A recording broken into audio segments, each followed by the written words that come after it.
Short में जल्दी Yes, से sir. इनके, हाँ, रेप्टिलिया और मेमेलिया के शॉर्ट में कैरेक्टरिस्टिक आप लिख लीजिए, है ना। उसके बाद फिर रेप्टिलिया, मेमेलिया और एप्स के, तो शॉर्ट में कैरेक्टरिस्टिक लिख लेते हैं।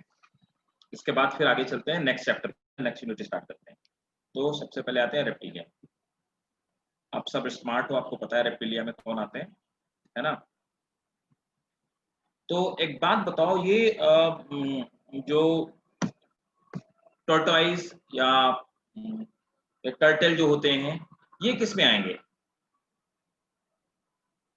सर रेप्टाइल्स इसी में आएंगे। रेप्टाइल्स में आएंगे सर एम्फीबिया में नहीं आएंगे? मैं भी तो वही पूछ रहा हूँ कि एम्फीबिया में आएंगे या रेप्टिलिया में आएंगे, आप बताओ ना थोड़ा सा। सर कौन? ये रेप्टिलिया में आएंगे। टर्टल्स वगैरह। सर रेप्टिलिया में। सर रेप्टिलिया में। क्यों खुदा, क्यों ऐसा क्यों?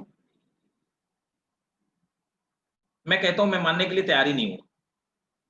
मैं कह रहा हूँ एम्फीबिया में आएंगे, मैं तो मान ही नहीं रहा। अब बताओ, अरे कुछ लॉजिक तो दो मुझे कन्विंस करने के लिए। Excuse me sir. जी जानवी बताइए। सर ये मॉलस्का में नहीं आएंगे टर्टल? कौन, किसमें? मॉलस्का। मुझे सुनाई नहीं दिया, किसकी बात कर रहे हो? सर वो शायद एरिया एम्फीबिया। मोलस्का में नहीं आए। ना मोलस्का में कैसे आ जाएंगे यार? मोलस्का, इनमें तो बैकबोन मौजूद है, मोलस्का में कैसे आएंगे भाई? देखो मोलस्का, अच्छा मोलस्का में क्यों नहीं आएंगे, जल्दी से बताओ बाकी लोग। जानवी का क्वेश्चन है और ऑब्वियसली उसने पूछा तो आंसर देना चाहिए, जल्दी बताओ। सर शायद एम्फीबिया में आएगा क्योंकि लैंड और वाटर दोनों में रह सकते हैं। अच्छा तो मोलस्का भी तो लैंड और वाटर में हुदा दोनों में रह लेते हैं। खास फेल, where are you? Sir backbone नहीं है उनके पास। बैकबोन नहीं होते इनमें। उनके पास नोटोकॉर्ड नहीं होती। नोटोकॉर्ड नहीं होते। ओहो, खास फेल तुम बताओ, why are you in hibernation condition? है, अभी बर्फ थोड़े ना पड़ रही है, जल्दी बोलो। खास फेल। Yes sir. अरे मेरे भाई ये बताओ, ये मोलस्का में क्यों नहीं रखेंगे इसको, और ये रेप्टिलिया में आएगा कि एम्फीबिया में आएगा? टर्टल्स। सर टर्टल्स की टॉर्टोइज दोनों एक ही, दोनों भाई बंधु हैं, एक ही के एक ही, दोनों की स्पीसीज तो एक ही, स्पीसीज सिर्फ फर्क है, बाकी है दोनों को जीनस से की ना। सर मेरे ख्याल से ना क्योंकि वो most of the time water में रहते हैं इसलिए वो शायद वो रेप्टाइल्स होने चाहिए। ठीक है, खास फेल जल्दी बोलो। सर वो मोलस्का में इसलिए नहीं आएंगे क्योंकि उनमें वेल डेवलप्ड आईज और पता नहीं कैसी कैसी बातें कर रहे हो तुम लोग, कोई भी मुझे कन्विंस नहीं कर पाया। चलो मैं ही तुम्हें कन्विंस कर देता हूँ। देखो जानवी मेरी बात को समझो। सबसे पहली बात है कि आप इस बेसिस पे कह रहे हो कि उनका जो शेल होता है वो हार्ड कवरिंग का बना हुआ होता है, शेल हार्ड कवरिंग का बना होता है और बॉडी उसकी सॉफ्ट होती है। शायद Janvi, if I am not wrong, on this basis you are saying that these turtles should be in mollusca, यही बात है ना? Yes sir. Look, but what happens कि ये जो ऊपर वाला शेल होता है, सेल, अगर हम मोलस्का की बात करेंगे तो मोलस्कस में जो सेल बना होता है वो कैल्शियम कार्बोनेट का बना होता है, ठीक है। ये मोलस्कस की property, except some like squids या ऑक्टोपस जिनमें कि शेल नहीं पाए जाते हैं, ठीक है। मैत्री का कहना रेप्टाइल में होंगे, मैं वही तो पूछ रहा हूँ क्यों होंगे, ठीक है। अब देखो अभी क्या है, तो मोलस्का में तो ये आने से रहे, क्यों? क्योंकि टर्टल के ऊपर का, टर्टल के या टॉर्टोइस के, इनके ऊपर का जो कवर होता है वो केराटिन का बना होता है। Keratin is a protein which makes hooves, horn, hair, ये नेल्स, ये केराटिन बनाती है। तो केराटिन प्रोटीन का बना होता है और उसमें बना हुआ किसका? मोलस्का में कैल्शियम कार्बोनेट का। तो पहले इंपॉर्टेंट चीज है, इसलिए सीधे सीधे यहां पे समझ में आ जाता है कि मोलस्कस में बिल्कुल नहीं आएंगे, ठीक है। नहीं ऐसा कुछ नहीं है। देखो अब सिंपल सी बात है, एम्फीबियन और मोलस्कस में एक बहुत कॉमन चीज है, जितने भी एम्फीबियंस होते हैं, एम्फीबियंस में रिप्रोडक्शन एक्सटर्नल होता है और एम्फीबियन अपने बच्चों को बर्थ वाटर के अंदर देते हैं। बड़ी सिंपल सी बात बता रहा हूं, बेसिक चीजें समझो, ठीक है।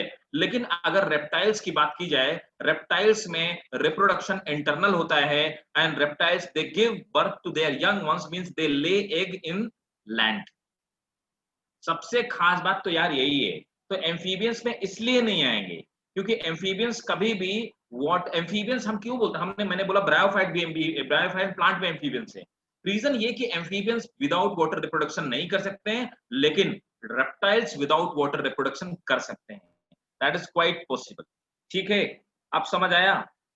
चलो। तो इसका रीजन सर मैं क्या बोल रही थी सर कि इसका रीजन ये भी तो हो सकता है ना, बिकॉज दे क्या कहते हैं टर्टल्स और टॉर्टोइज बाहर लैंड में सिर्फ इसलिए तो आते हैं ताकि उनको सन की रेज मिल सके और वो अपना टेम्परेचर क्या कहते हैं क्योंकि वो कोल्ड ब्लडेड होते हैं इसलिए वो एक्सोथर्मिक प्रोसेस करते हैं और क्या कहते हैं वो सन की रेज लेने के लिए बाहर आते हैं सर। लेकिन मोस्ट ऑफ द टाइम वो अपना वाटर में करते हैं, तो वो सर वाटर डोमिनेंट हुए और फिर वो रेप्टाइल्स कंसिडर्ड हुए ना। नहीं, लेकिन रेप्टाइल्स का एक कैरेक्टरिस्टिक होना चाहिए। आप सिर्फ उनके हैबिटेट के बेसिस पे उनको ये नहीं कह सकते हो कि रेप्टाइल्स हैं, एम्फीबियंस हैं, है ना? ऐसे बहुत सारे एम्फीबियंस हैं जो water most of the time water के बाहर ही रहते हैं, ऐसे भी एम्फीबियंस हैं। सर टर्टल तो वाटर में रहता है ना? हाँ, टर्टल वाटर में रहता है। टोड देख लो, टोड वाटर में बिल्कुल नहीं रहता है, तो टोड को तो आप रेप्टाइल में, उनके हैबिटेट के बेसिस पे टोड को आप रेप्टाइल में रख सकते हैं। हाँ, बोलो बोलो, जल्दी बताओ। सर जो कोल्ड ब्लडेड एनिमल्स होते हैं वो तो रेप्टाइल्स होते हैं ना, तो ये भी तो रेप्टाइल्स ही होंगे। नहीं, तो कोल्ड ब्लडेड तो एम्फीबियन भी होते हैं ना, और फिशेस भी होती हैं, स्पाइसीज भी होती हैं, वो सब कोल्ड ब्लडेड होते हैं, है ना? तो वो तो कॉमन फीचर है तीनों। चलो, रेप्टिलिया के कैरेक्टरिस्टिक नोट करेंगे। It is the class of creeping रेंगने वाले, है ना, क्रीपिंग और crawling animal.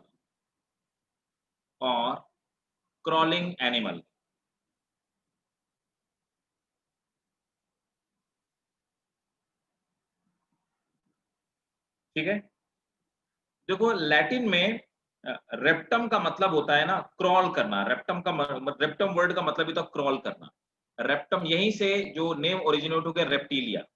So this reptum refers for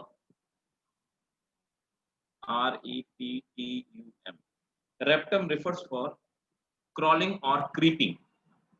तो यहीं से हम लोगों ने इस फाइलम का नाम रेप्टिलिया दिया। नेक्स्ट पॉइंट सर आपने केराटिन की बात की दिखाया। केराटिन प्रोटीन, केराटिन एक तरह की प्रोटीन है। Next point, they are mostly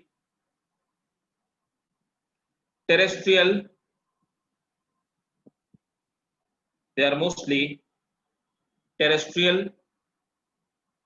animals. Their body is covered by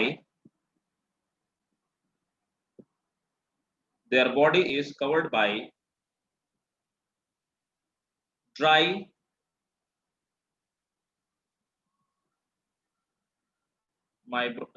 their body is covered by dry skin.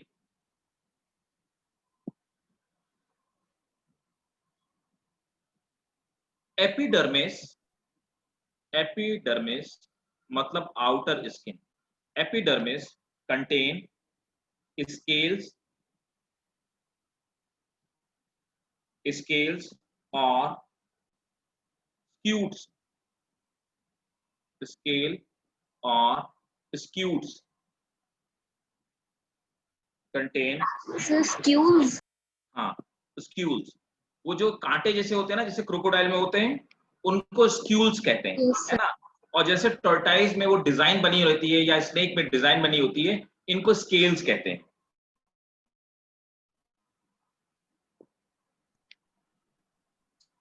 Sir हाँ,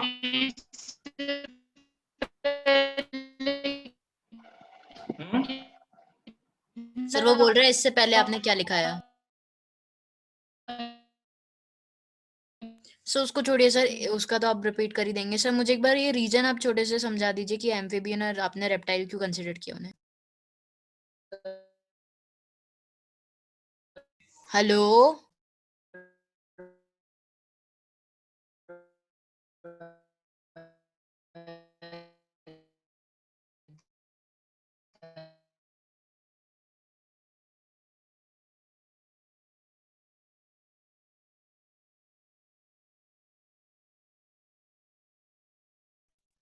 सर टोटली से पहले कितना पॉइंट? हेलो, मेरी आवाज आ रही है सर? यार मेरी आवाज आ रही है? सर मीटिंग से चले गए मेरे ख्याल से। लेकिन मेरी आवाज आ रही है? आ रही है। हाँ हाँ तुम्हारी आ रही आवाज? मैं थी। सर आप कहाँ से आ गए? अब आ गई। पता नहीं क्या हो रहा है। ठीक है, next point. They sir have नहीं, बारिश हुई सर है। रुक जाइए सर, स्टॉप स्टॉप। सर मैं बोल बोलो रही थी बोलो कि बोलो। आपने जो रीजन बताया था ना, मुझे एक बार शॉर्ट में बता दीजिए कि आपने क्यों उनको रेप्टाइल कंसीडर किया था। किसको किसको? सर टर्टल्स को, तो टॉर्टॉइस को। टर्टल्स को इसलिए ना, क्योंकि रेप्टिलिया की खास बात होती है, रेप्टाइल्स हमेशा रिप्रोडक्शन वाटर के बाहर करते हैं, है ना। रेप्टाइल्स, तो रेप्टाइल्स में जो रिप्रोडक्शन होता है, पहली बात तो वो इंटरनल होता है। दूसरा, वो जो एग लेइंग देते हैं या अपने बच्चों को जो बर्थ देते हैं, वो हमेशा लैंड में देते हैं। तो सबसे बड़ी कैरेक्टरिस्टिक तो यही हो गई कि internal reproduction pattern, they give birth to their young ones outside of water. और सर एम्फीबियन का इंटरनल होता है, वो वाटर में देते हैं इसलिए नहीं इसीलिए। है क्योंकि एम्फीबियन रिप्रोडक्शन हमेशा एक्सटर्नल होता है, अपने यंग वंस को वाटर के अंदर रिप्रोडक्शन देते हैं, मतलब बर्थ देते हैं। ये वाटर के अंदर अपने बच्चों को बर्थ देते हैं। That is the reason. Clear? Yes sir, clear. ठीक है, नेक्स्ट पॉइंट नोट करेंगे। They have internal ear, they have internal ear. तो देखो इसमें क्या होता है ना, इंटरनल ईयर पाया जाता है, बाहर नहीं हो सकता। बाहर अगर इनमें ईयर होंगे तो उनमें पानी भर जाएगा। तो बाहर क्या होता है, इनकी जो ईयर्स होते हैं। हाँ सर आपकी वॉइस ब्रेक हो रही है धीरे धीरे। ऐसा हो रहा है क्या यार? आज क्या हो रहा है? Yes sir. मेरी वॉइस ब्रेक हो रही है? यस सर, बीच में जब आप पॉइंट बोलते हैं ना, तब ऐसे कट जाती है, कुछ समझ में नहीं आता। मैं एक बार स्पीड चेक कर लेता हूँ, वैसे स्पीड सही है यार।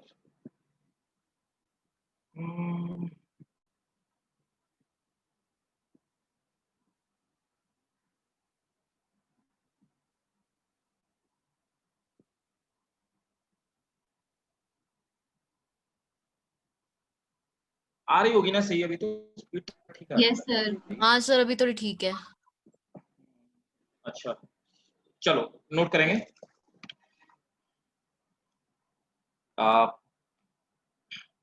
They have clear. Internal ear.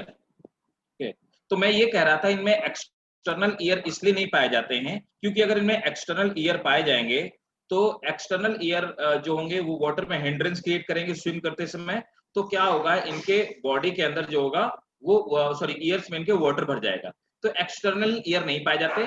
और एक्सटर्नली क्या होता है, एक मेम्ब्रेन होती है, उस मेम्ब्रेन को हम लोग बोलते हैं टिम्पेनियम। मैंने आपको फ्रॉग में भी बताया था कि टिम्पेनियम पाई जाती है। यस तो सर। एक्सटर्नल जो ईयर होते हैं वो टिम्पेनियम जो मेम्ब्रेन होती है उससे ये रिप्रेजेंट होते हैं। तो नोट कर लेंगे। सर हाँ सर इनको इंटरनल ईयर में वाइब्रेशंस कैसे फील होती हैं स्किन से? यार नहीं, देखो मैत्री, उसमें एक मेम्ब्रेन लगी होती है, वो मेम्ब्रेन ट्रांसल्यूसेंट मेम्ब्रेन होती है। तो वो सिर्फ वाटर को अंदर नहीं जाने देती, लेकिन जितने तरह के वाइब्रेशन हैं सब उनके बॉडी के अंदर चले जाते हैं। ठीक अच्छा है, सर, ओके अब सर। उन्हें सुनना तो होता नहीं है ना। ठीक, वो तो इंफ्रासोनिक को भी सेंस कर लेते हैं, उनकी वो मेम्ब्रेन इतनी ज्यादा सेंसिटिव होती है। तो इसीलिए देखो ना, जब अर्थक्वेक आने वाला होता है ना, अर्थक्वेक आने वाला होता है, तो अर्थक्वेक आने से पहले मछलियां जो होती हैं, एम्फीबियंस होते हैं, वो वाटर के ऊपर उछलना शुरू कर देते हैं। जितने भी रेप्टाइल्स होते हैं वो जमीन से बाहर निकल आते हैं। रीजन ये होता है कि इनके ईयर की रेंज हमारे ईयर की रेंज से ज्यादा होती है। वो 20 हर्ट्ज से नीचे की भी साउंड को रिसीव कर सकते हैं और 20,000 के ऊपर से भी साउंड को उसको रिसीव कर पाते हैं। जब अर्थक्वेक आता है तो उस समय इंफ्रासोनिक वेव्स जो होती हैं वो अर्थ तक पहुंच जाती हैं एल वेव और एस वेव के पहुंचने से पहले, जो कि अर्थ में वाइब्रेशन क्रिएट करती हैं। उन वेव्स के पहुंचने से पहले इंफ्रासोनिक वेव पहुंच जाती हैं। तो जितने भी रेप्टाइल होते हैं ये उनको भी सेंस करने की कैपेबिलिटी रखते हैं। तो नोट करेंगे, externally ear are represented bye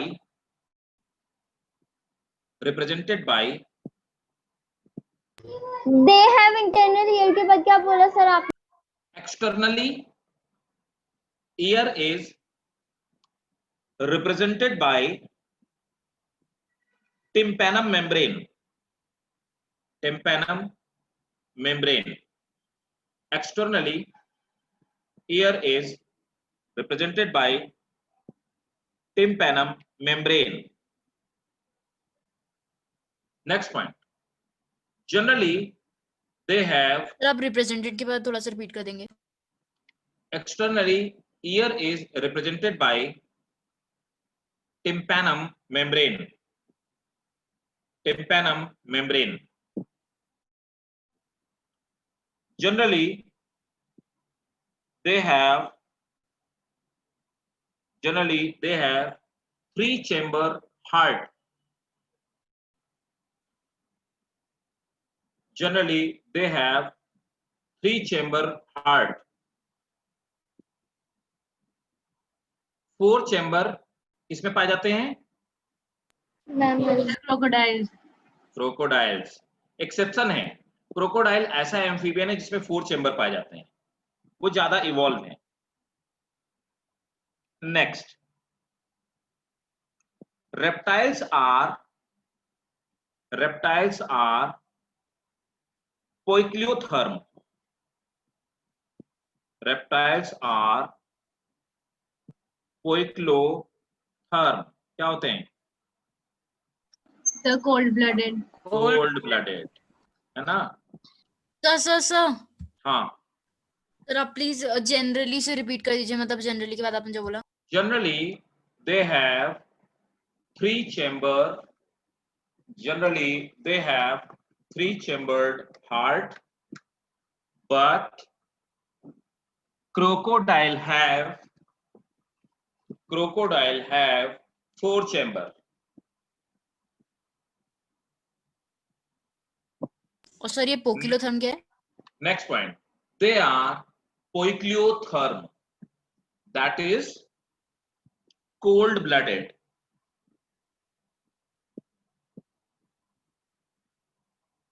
Next point, snake and lizard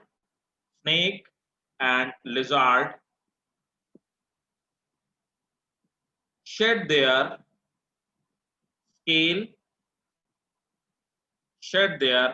scale as skin cast. Sir फिर से रिपीट कर दीजिए point. Snake and lizard shed their skin cast. Sir आपने टेल भी कहा था शायद बीच में ना. Sexually, यस सर, आपने कुछ कहा था snake and lizard shed their skin. Tail कहा था सर आपने. सर आपने कहा था snake and lizard shed their tail. Scale, हाँ. Shed their scale या skin. Lizard set. Their scale as sir lizard की बात क्या था? lizard and snake shed their scale as skin cast. Sexually, they are unisexual. Sexually, they are unisexual. That is, male and female individuals are separately present. Sir क्या? Male and female individuals are separately present. Next point, fertilization is internal.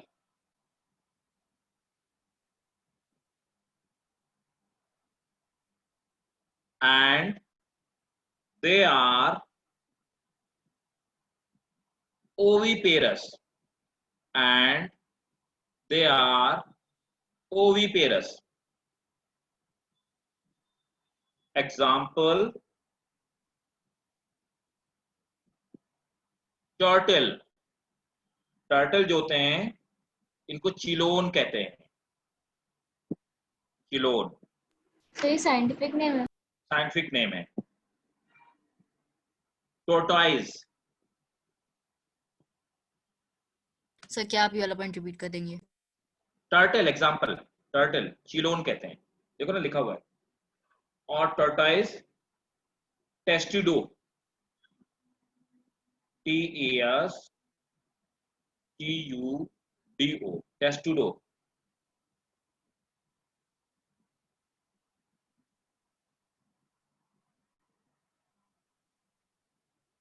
ठीक है।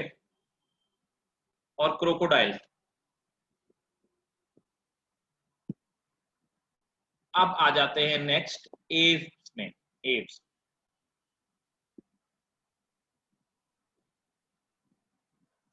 Next class है Aves. अब Aves में birds आती हैं,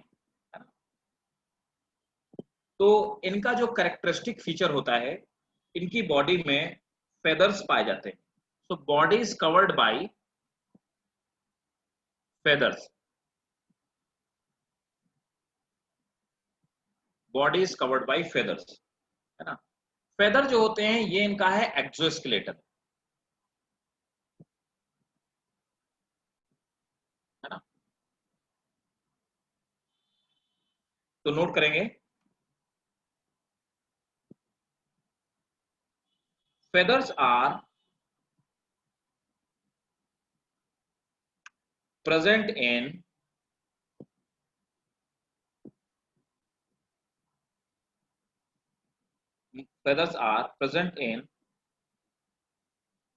birds, which is point फिर से बता दीजिए। feathers are present in bird which is their characteristic feature. Next point, they possess beak.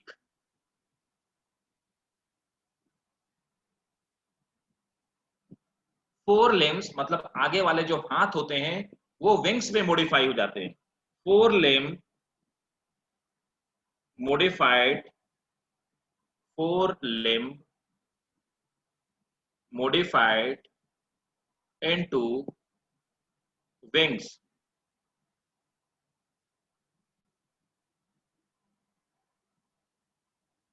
And hind limb, मतलब पीछे जो पिछले पैर होते हैं, hind limb they modified for walking.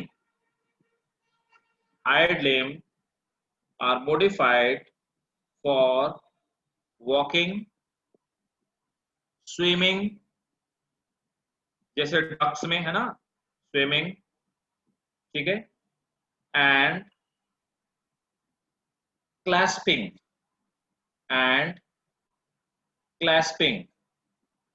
Branches वगैरह को पकड़ने के लिए किसी भी चीज को क्लैस्पिंग, ठीक है। Next point,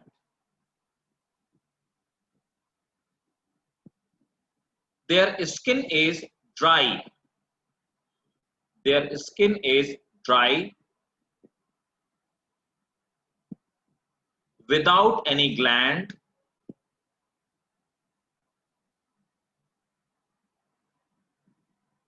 comma, oil gland is found at their tail. Oil gland is found at their tail. Sir oil gland? हाँ, ऑयल ग्लैंड आपने देखा होगा, जो स्वान होता है ना, स्वान अपनी टेल में पहले चोंच लगाता है, बीक लगाता है, उसके बाद उस बीक को अपने पंखों में वो चलाता है, जिससे क्या होता है ना, जो ऑयल होते हैं, ऑयल ग्लैंड में जो ऑयल होता है वो उसके पंखों में लग जाता है, जिससे उसकी स्किन और वो विंग्स और चमकदार दिखाई देने लगते हैं और वाटर प्रूफिंग हो जाती है। तो नॉर्मली जो बर्ड्स होते हैं उनके टेल के पास ऑयल ग्लैंड पाई जाती है जिससे ऑयल एक्सक्रीट होता है। नेक्स्ट पॉइंट, सही पॉइंट दोबारा रिपीट कर दिए प्लीज। ये skin is dry and they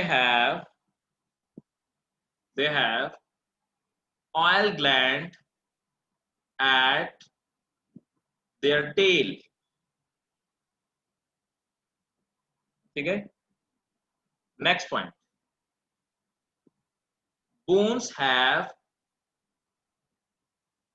air cavity, bones have air cavity।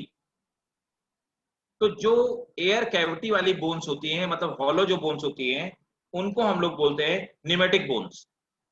Bones है air cavity, they are called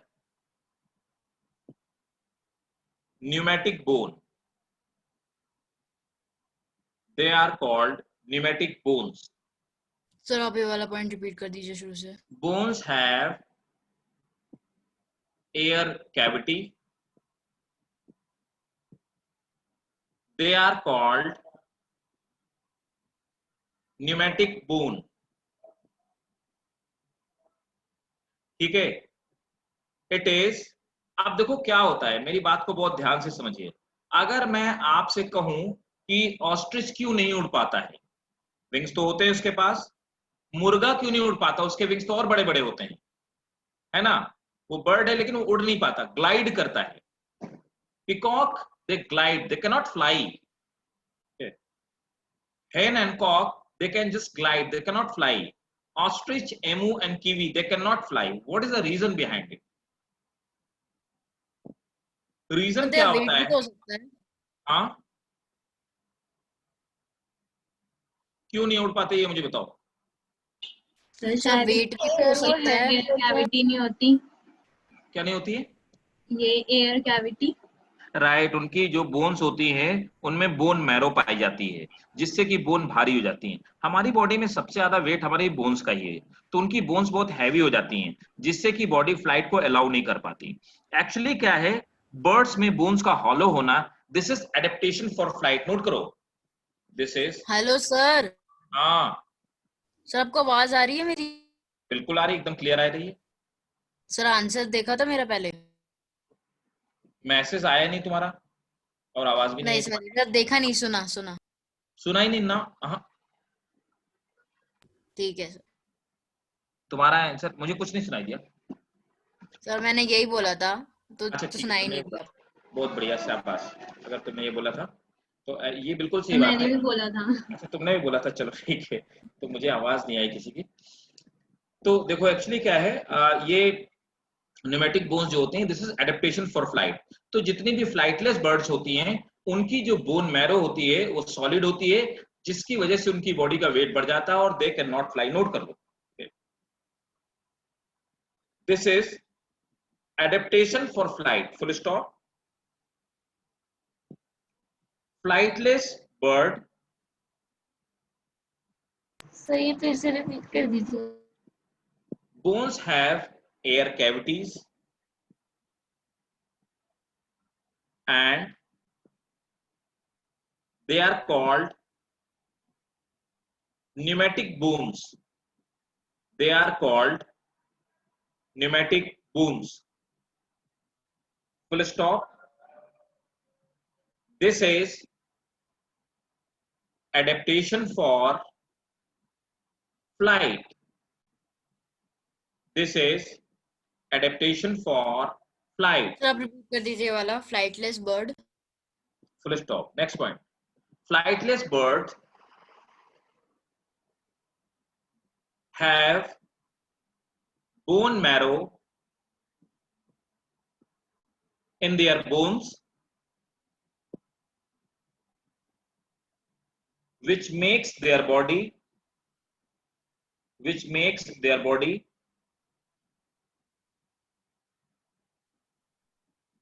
sir point repeat कर दीजिए थोड़ी प्लीज। खास फिल्म मुझे सुनाई देगा। फ्लाइटलेस बर्ड्स, नोट करो खास fail, flightless birds have bone marrow in their bones which makes bone heavy,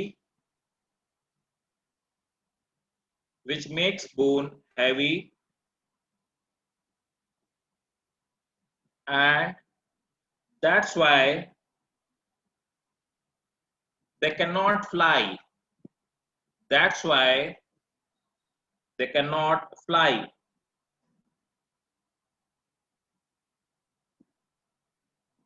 Full stop. अब देखो क्या होता है, जितने भी बर्ड होती हैं इनके स्टमक में एक अलग से चैम्बर पाया जाता है जिसको कि हम लोग बोलते हैं crop and gizzard. Crop and gizzard क्या होता है? Stomach like structure. Sir, they cannot like खास फेल आवाज नहीं आ रही बेटा तुम्हारी, और कोई बताएगा? मैसेज करो, आवाज नहीं आ रही। सर वो बोल रहा है कि दे कैन नॉट फ्लाई के बाद आपने क्या बोला? दे कैन नॉट फ्लाई, बस इतना ही बोला।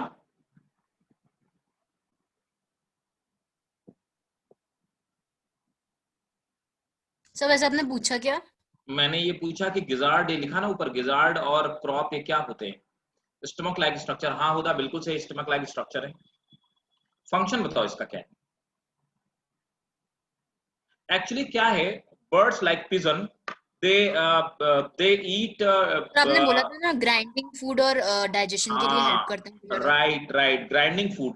एक्चुअली पिजन्स क्या करते हैं, दानों के साथ में, है ना, तो दानों के साथ में पिजन पत्थर भी खाते हैं जो उनके गिजार्ड में जाके इकट्ठा हो जाता है और ये फूड को क्रश करने में हेल्प करता है। ये रीजन होता है, नोट करेंगे। Crop and gizzard are additional chamber which help in crushing food. Sir, crop and gizzard Are additional chamber which help in crushing food. Next point. They have 4-chambered heart.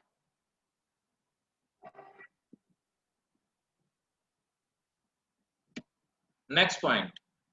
They are warm-blooded animal. They are warm-blooded animal. तो warm-blooded को हम लोग बोलते हैं homeotherms.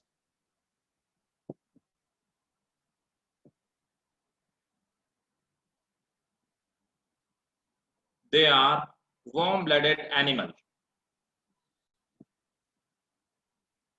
मतलब ये अपने blood का टेम्परेचर हमेशा कांस्टेंट रखते हैं, मेंटेन रखते हैं। Next point, respiration takes place by lungs. Respiration takes place by lungs.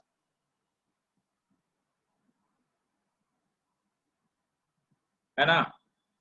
Birds में क्या एग्जांपल लिखाऊं?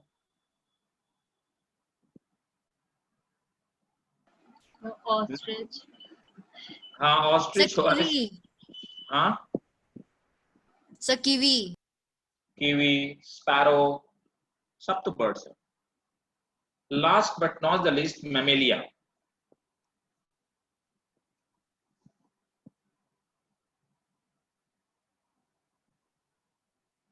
मैमेलिया। सर फ्लेमिंगोज भी इसमें आएंगे ना? हाँ फ्लेमिंगोज भी इसी में तो आएंगे। यस सर, मतलब मैं पूछ रही थी सर, वो भी तो फ्लाई कर सकते हैं ना, मतलब उतना ऊपर नहीं कर सकते, लेकिन उनको फ्लाइटलेस कहेंगे या फिर उन वाली बर्ड्स में कहेंगे? मतलब ग्लाइडिंग बोल सकते हैं। Okay sir. तो सर पिकॉक भी ग्लाइड वैसे करता है? फ्लेमिंगोस तो यार उड़ लेती हैं, मतलब अगर कोई बर्ड 400-800 मीटर जा सकती है एक बार फ्लाइट में, तो उसको हम ग्लाइडिंग ही बोलेंगे, ऐसा है। हाँ सर, लेकिन वो उतना ऊपर जा नहीं पाते हैं सर, मतलब हमारे हाइट के हाँ आसपास उड़ते ही होंगे। हाँ, वो बहुत ऊपर नहीं जा पाते हैं सर इसलिए। पिकॉक ग्लाइड करता है? क्या क्या जानवी क्या कह रहे हो? पिकॉक वो भी ग्लाइड करता है? हाँ, पीकॉक भी ग्लाइड करता है, उड़ नहीं पाता, उसकी भी बोन मैरो पाई जाती है बोन्स में, है ना। नेक्स्ट नोट करेंगे mammalia. Okay sir.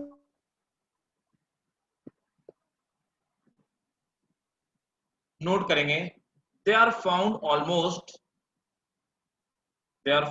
Almost in all habitat, they are found almost in all habitat. Next one,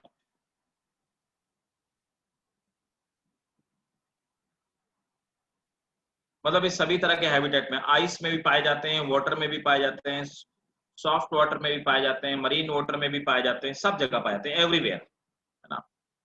next point, they have milk producing mammary gland. They have milk producing mammary gland by which they feed young ones, by which they feed young ones.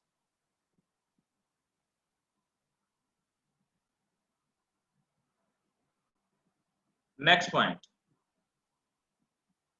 they have two pair of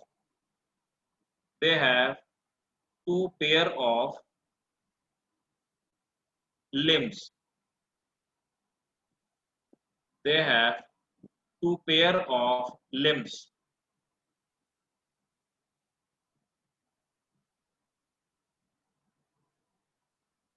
Next point,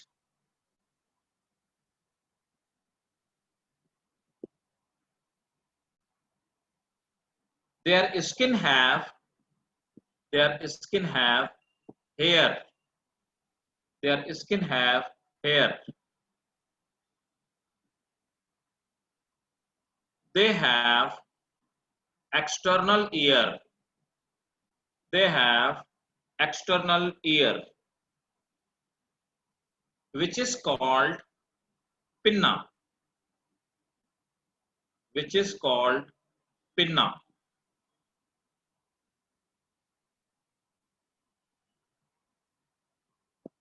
Next point, they bear different type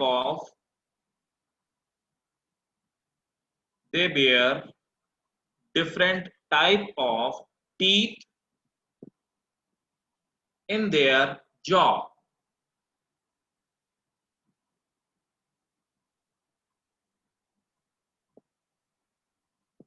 In their jaw. Next point, they have four-chambered heart. They have sir ये हो गया? Four chamber, ये लिखवा दिया? Four chamber नहीं भाई, अभी तक लिखवा दिया? अच्छा नहीं सॉरी, वो मैं कुछ और देख रही थी। अच्छा, they have four-chambered heart. Next point, they are warm-blooded. They are warm-blooded, मतलब होमोथर्मस होते हैं, warm-blooded animal. ठीक है? हाँ बोलो मेरे भाई। खास फेल मुझे कुछ नहीं समझ में आया, क्या कह रहे हो तुम? मैसेज करो मेरे भाई, खास फेल। सर आपने होमियोथर्मस लिखा है जी, उसको होमो बोलते हैं? ना होमियोथर्मस बोलते हैं। देखो, दे हैव, ओके लिखते हैं ऐसे ही एक्चुअली, देखो HOMIO MOIO सर वो ई ओ लिखा था आपने? हाँ, HOMOIOTHERMOUS, होम्योथर्मस लिखते हैं, ठीक है, बट होमोथर्मिक बोलते हैं।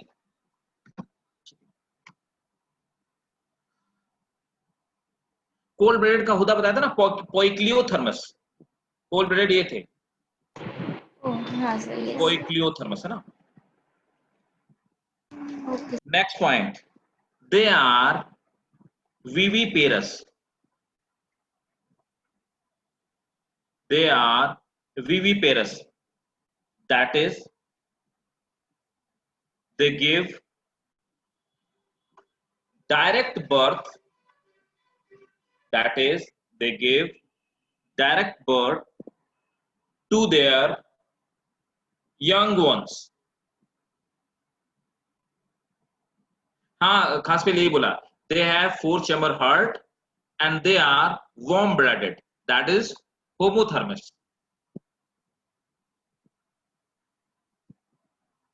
ठीक है, सर They डायरेक्ट are- मतलब they gives direct birth to their young ones, मतलब एक के थ्रू नहीं देते हैं। कुछ एक्सेप्शन हैं, exception, there are some mammals which are oviparous। वो देखो, ये सब के सब ऑस्ट्रेलिया में पाए जाते हैं, इसीलिए ऑस्ट्रेलिया को हम लोग हाफ डेवलप्ड वो बोलते हैं, ऑस्ट्रेलिया को बोलते हैं हाफ डेवलप्ड आइलैंड। जैसे प्लैटिपस देखा होगा ना, yes sir. Yes sir. Sir baby platypus कितना Yes, sir. छोटा होता है सर साइज में। हाँ बहुत छोटा होता है, सही बात है, द पेरिदा प्लैटिपस, प्लैटिपस। हाँ Phineas और- and Ferb. Agent P. हाँ प्लैटिपस, सर कुछ नहीं सर, कंटिन्यू। प्लैटिपस ओविपेरस होता है ना, ये एक्सेप्शन हो गया। दैट्स इट, बाकी तो आपको पता है, बाकी सब जो भी आपको दिखाई देते हैं सब मैमल्स हैं, ठीक है। सर खत्म? हाँ, एनिमल क्लासिफिकेशन खत्म हो गया। समझ आ गया सर, सबको?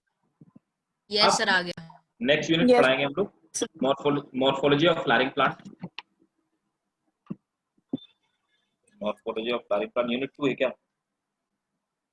सर 5 होगा एनसीईआरटी में।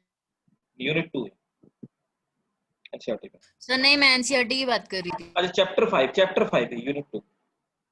हाँ सर, चैप्टर 5 बोल। चैप्टर 5 है। अच्छा एक बात बताओ, तुम लोगों के स्कूल्स में कहाँ तक पढ़ा दिया गया है? सर मेरे स्कूल का तो मत ही पूछो। में तो सर फिर स्कूल ही नहीं animal शुरू हुआ kingdom अभी। start हो गया। स्कूल में नहीं शुरू हुआ?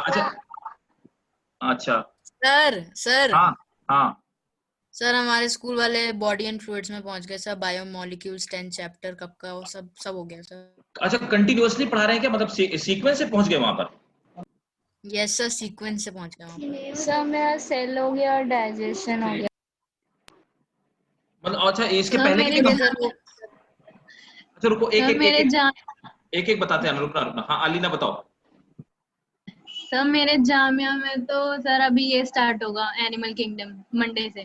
अच्छा एनिमल किंगडम, ठीक है, इसका मतलब you are in right page, ठीक है। Yes, आप आगे आते हैं, आमना बोलो। फिर क्या अभी सीन है? स्कूल ही नहीं स्टार्ट हुआ। तो स्कूल वालों वाओ, को पढ़ाना नहीं शुरू किया, तो फिर ठीक है। जामिया में है ना। अरे कूल, एकदम चिल मारो बिल्कुल फिर तो चलो आमना से बात हो गई। अब देवांशी बताओ, देवांशी आपके यहाँ क्या हुआ, कहाँ तक हो गया? सर उसका माइक कभी कभी काम नहीं करता। तो कोई बात नहीं, मैसेज करो देवांशी, कोई दिक्कत नहीं। और तब तक हमदा कहाँ तक हो गया? तब वो मेरी क्लासमेट है। अच्छा आपकी क्लासमेट है, ठीक है, Yes, sir. चलो बधाई हो आपसे दोनों लोगों को। ठीक है देवांशी, तब तक आप मैसेज करो। हुदा आप बताओ। Yes sir. Sir animal kingdom तो हो गया, प्लांट किंगडम भी हो गया सर, सेल भी हो गया, डाइजेशन भी हो गया। अच्छा, मतलब ये सेल और डाइजेशन दो एक्स्ट्रा, ये लोग हमसे आगे हैं इतना, है ना? Yes, बस sir. बोलो, ठीक है। और जानवी, जानवी ये ह्यूमन फिजियोलॉजी पढ़ाया ना तुम लोग क्या यहाँ? तो सर कंप्लीट हो गया और अब सेल यूनिट पर आ गए। यस सर, ह्यूमन फिजियोलॉजी पूरी कंप्लीट हो गई है और अब सेल कराएंगे। अच्छा, इसके पहले वाला इन लोगों ने पढ़ाया है क्या? ये जो फर्स्ट यूनिट, फर्स्ट और सेकंड यूनिट पढ़ाया है क्या? No sir. नो पढ़ाया। सर, सिर्फ ह्यूमन फिजियोलॉजी कंप्लीट कराएंगे। अच्छा, देवांशी क्या चैप्टर 5 चल रहा है, ठीक है। और करण, करण बोलो मेरे भाई, माइक ऑन है लेकिन तुम्हारी आवाज नहीं आ रही मुझ तक। करण आवाज नहीं आ रही, अगर मैसेज कर दो। मैत्री, तुम्हारे स्कूल वाले तो बहुत आगे पहुंच गए हैं। सर मत पूछिए सर, आप सुनेंगे तो आप हंसने लग जाएंगे। सर उनने ह्यूमन फिजियोलॉजी खत्म करवाने वाले हैं, चैप्टर 18 पे हैं अरे विद तेरी की। सीक्वेंस। तुम, अरे बाप रे, तुम अभी खास फेल भी ह्यूमन फिजियोलॉजी। अच्छा करण, क्या भी ह्यूमन फिजियोलॉजी? अच्छा सुनो ना, मैं फिजियोलॉजी पढ़ा दूं क्या? पहले बताओ तुम लोग, जैसा बोलो, मुझे जो अभी तक सर फीलिंग आई। आपका बोलो जो मन करे, क्योंकि पढ़ना तो मुझे सभी होगा क्योंकि मेरे स्कूल वाले तो सीक्वेंस से पढ़ रहे हैं। हाँ ना, वो बात तो ठीक है, लेकिन बोलोगे तो मैं फिजियोलॉजी पहले पढ़ा दूंगा। अगर तुम लोगों को लगता हो तो मैं फिजियोलॉजी पहले पढ़ा सकता हूँ। यस सर, क्योंकि हाफ ईयरली भी होंगे तो उसमें भी ह्यूमन फिजियोलॉजी आएगी। अच्छा करण, सर क्या? आप ना सर वो यूनिट चूज करिए ना सर जिसमें टाइम कम कम लगे, मींस छोटे यूनिट्स पहले करा दीजिए, फिर बड़ा वाला आप लास्ट के लिए रखिए, उससे ज्यादा सिलेबस कवर भी हो जाएगा। Yes sir. यार मैं तो सोच रहा था कि पहले बड़े वाले यूनिट खींच देता हूँ, जिससे कि छोटा वाला थोड़ा लोड कम हो जाएगा, लेकिन सब बड़े वाले आप लास्ट में पढ़ा दीजिएगा ना, एक्स्ट्रा क्लासेस लेके और कुछ भी करके सर, लेकिन छोटे छोटे ना कंप्लीट करा चलो चलो देंगे तो हाँ मैं। ठीक है, थोड़ा मजा कॉन्फिडेंस आता है, ये बात भी सही कह रहे हो। ठीक है, तो सुनो ना, मैं आपको फिर यही पढ़ाता हूँ, मतलब इसी सीक्वेंस में ही पढ़ाता हूँ, है ना? सीक्वेंस है ये फिर, ठीक है? तो सर सीक्वेंस सही है। हाँ, सीक्वेंस से ही पढ़ा देता हूँ, सीक्वेंस से ठीक रहेगा। अच्छा एक बात बताओ, सबके स्कूल में ये जो मॉर्फोलॉजी वाला पार्ट है, मॉर्फोलॉजी में तीनों फैमिलीज पढ़ाई जा रही हैं?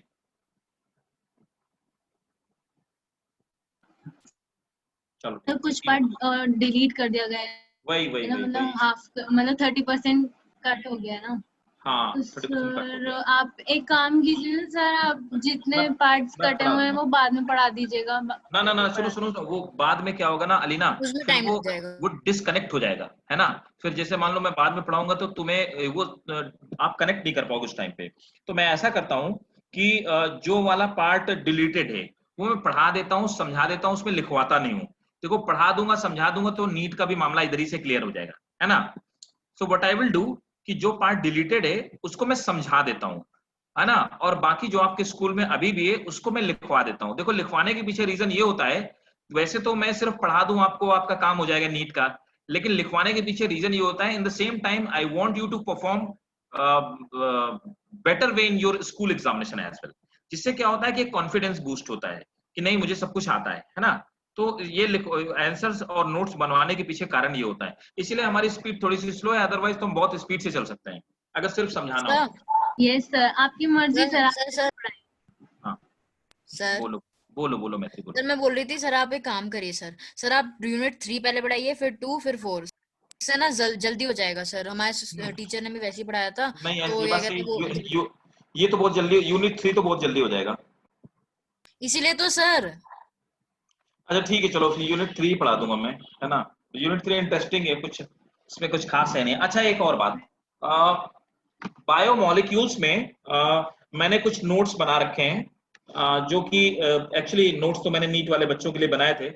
द रीजन बिहाइंड इट कि इसमें जो मेरी खुद के हैंड राइटिंग के नोट्स हैं, क्योंकि इससे आपका इसका जो वेटेज है वो सिर्फ वन क्वेश्चन का वेटेज है नीट में, सिर्फ एक ही क्वेश्चन आता है। ये चैप्टर से बड़ा चैप्टर है आपके पूरे 11th में, लेकिन इसका जो वेटेज है सिर्फ वन क्वेश्चन, मतलब 4 मार्क्स का वेटेज है, ठीक है? और जो आपके स्कूल में पूछा जाएगा वो एंजाइम से क्वेश्चन पक्का पूछा जाएगा। तो जो एंजाइम वाला, एंजाइमेटिक वाला पार्ट है उसके मैंने नोट्स बना रखे हैं, तो वो मैं निष्कर्ष जी को दे दूंगा, वो आपको व्हाट्सएप कर देंगे, what ever they want. Group में जो भी डालते होंगे वो डाल देंगे। ग्रुप में है ना? ग्रुप है ना तुम लोग का? Yes sir. तो ठीक है, वो मैं निष्कर्ष जी को दे दूंगा बायोमोलिक्यूल का। और ये ठीक है, मैं यूनिट 3 ही स्टार्ट करते हैं इससे, ठीक है ना? उसके बाद यूनिट 2 पढ़ते हैं। में कौन कौन चैप्टर? यूनिट 3 में बेटा cell biology, cell unit of life है, फिर बायोमोलिक्यूल और फिर सेल साइकिल, ठीक है? Yes sir. ठीक, चलो हाँ बोलो जानवी। तो अभी हम तुम्हारी आवाज गायब हो गई, बोले बेटा। सर तो अभी हमारे वाले तो उसे आप नहीं आ रही आवाज तुम्हारी यार, जानवी। सर अब आ रही है? हाँ अब आ रही, बोलो। यस सर, वो अभी हमारा हाफ ईयरली शुरू होने वाला है तो उसमें ह्यूमन फिजियोलॉजी आएगी, तो आप अच्छा इसके लिए हमें बैकअप देंगे? हाँ हाँ, अच्छा ह्यूमन फिजियोलॉजी पूरी आएगी? Yes sir. अच्छा कब है हाफ ईयरली? 80 मार्क्स का होगा वो, क्योंकि एक अच्छा ठीक है, कब है हाफ ईयरली, कब है? सर आराम से अभी मतलब अक्टूबर की स्टार्टिंग से स्टार्ट होने वाला है। अरे अक्टूबर में है। अरे तो टेंशन मत लो, तब तक तो मैं खींच दूंगा इतना, ठीक, बिल्कुल टेंशन नहीं लो, है ना। तब ओके तक मैं इसके बाद, अच्छा ठीक है ना, सुनो ना, इसके बाद एक काम करेंगे, पहले मैं पढ़ाऊंगा ये यूनिट 3 पढ़ा देता हूँ, उसके बाद फिर ह्यूमन फिजियोलॉजी सीधे पढ़ा दूंगा, ठीक है? यस यस हाँ ओके ऐसे सर। कर, ठीक है ऐसे कर देता हूँ, राइट। तो हमारे चैप्टर्स भी हो जाएंगे, आप नोट बढ़िया से बनवाएगा, क्योंकि मैं, हाँ बिल्कुल, कुछ तुम टेंशन मत लो आमना, कुछ भी नहीं छोड़ूंगा मैं, नीट का तुम्हें कोई भी एक पॉइंट भी नहीं छोड़े, बिल्कुल टेंशन मत लो, नोट्स में प्रॉपर बनवाऊंगा, है ना। नीट के लिए आपका कोई क्वेश्चन नहीं छूटेगा, इस बात की मेरी इंश्योरिटी है, आपको नीट के एग्जाम में ऐसा एक भी क्वेश्चन नहीं मिलेगा जो आपको लगेगा यार सर ने पढ़ाया नहीं, ठीक है। अगर क्वेश्चन छूटेगा तो आपको यही लगेगा कि आपको रिकॉल नहीं हो रहा, ठीक है। तो लेट्स स्टार्ट विद यूनिट 3, है ना। यूनिट 3 में सबसे पहला है सेल बायोलॉजी, है ना। इस पूरे यूनिट 3 को हम लोग सेल बायोलॉजी बोलते हैं, जिसमें कि सेल स्ट्रक्चर है, फिर सेल साइकिल वगैरह है, ठीक है। तो सबसे पहले तो बहुत सिंपल सा चैप्टर है, तो कहाँ से स्टार्ट किया जाए सेल बायोलॉजी में?